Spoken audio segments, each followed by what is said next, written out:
بسم الله الرحمن الرحيم. الحمد لله رب العالمين، وصلى الله وسلم وبارك على نبيه الأمين وعلى آله وصحبه أجمعين.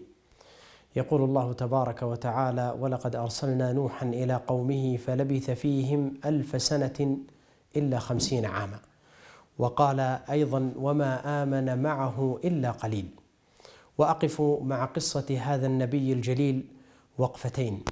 أما الوقفة الأولى فإن طريق الدعوة هو طريق الأنبياء الذين بعثوا من أجله جميع الأنبياء والرسل، لذلك كان أحسن القول قولهم، وكان العلماء ورثة الأنبياء لأنهم ورثوا عن الأنبياء الدعوة والعلم.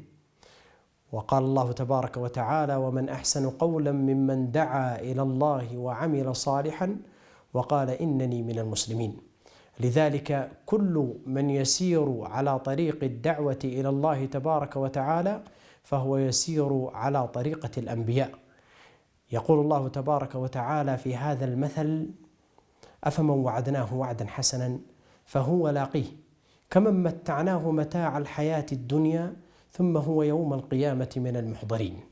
وأقول لكل حبيب يسير في هذا الطريق: هذا المثل لو قيل لأي شخص إنك قد ورثت أموالا كثيرة، ولكن هذه الأموال لاستخراجها تحتاج إلى مراجعات وإلى ذهاب وإياب، فإنه يستلذ هذا مع ما يجده من تعب، لأن النتيجة أنه يرث مالا كثيرا سيغنيه ما بقي.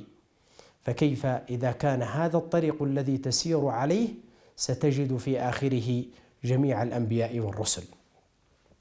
الوقفة الثانية أن طريق الدعوة إلى الله تبارك وتعالى شاق، لذلك لبث نوح 950 سنة في قومه يدعوهم إلى الله تبارك وتعالى.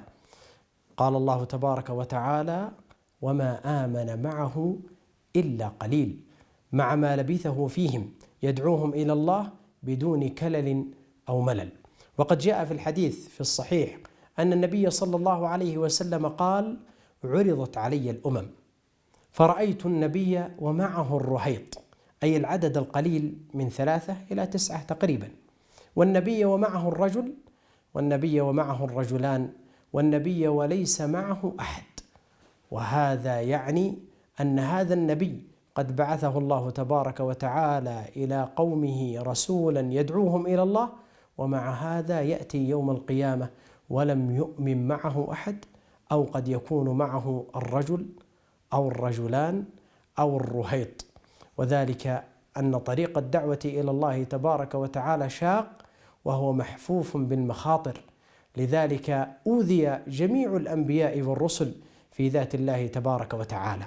فكل من كان يسير على طريقة الأنبياء ويدعو إلى الله تبارك وتعالى بالحكمة والموعظة الحسنة فلا بد أن يجد ما وجده الأنبياء، ولا بد أن يؤذى في هذا الطريق. وفي هذا عزاء لكل داعية إلى الله تبارك وتعالى، أنه مهما حصل لك من المشاق في هذا الطريق إلا أن النتيجة التي تجدها والثمرة التي تبحث عنها هو أنك تسير على طريق الأنبياء، وأنك تجد الأنبياء، وأنك تكون رفيقا لهم بإذن الله تبارك وتعالى. أسأل الله تبارك وتعالى أن يوفقنا وإياكم، وأن يجعلنا وإياكم من الدعاة إلى الله تبارك وتعالى، وأن يجعلنا ممن يسير على طريقة الأنبياء، وأن يبعث يوم القيامة معهم، وأن يكون رفيقا لهم. وصلى الله وسلم على نبينا محمد وعلى آله وصحبه أجمعين.